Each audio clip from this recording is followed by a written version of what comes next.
Malapit na po sa Martes na po, no? Sa Martes na ipapalabas ang Condemn. Sa May 14 na po ang screening ng Condemn sa UP Sineng Adarna, no? Bali ito po ay yung 40th anniversary ng Condemn at alam naman po natin na ang Condemn ay sa direksyon ng Gawad CCP, no? Winner si Direk Mario O'Hara na sinasabi na yun, ayan na nga, meron na siyang Gawad CCP, no? Susunod na dyan yung national artist.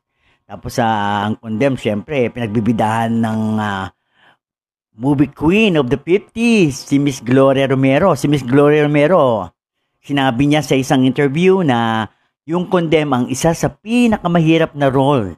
Si Connie, no? Si Connie ang isa sa pinakamahirap na role na kanyang ginawa. Ito nga yung Condemn. At syempre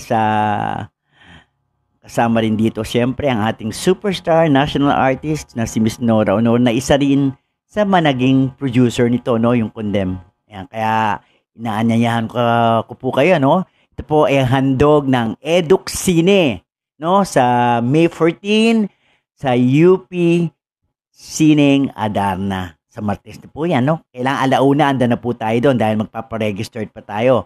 Pero ang screening po, 2:00, no? 2:00 po ang screening ng Condemn.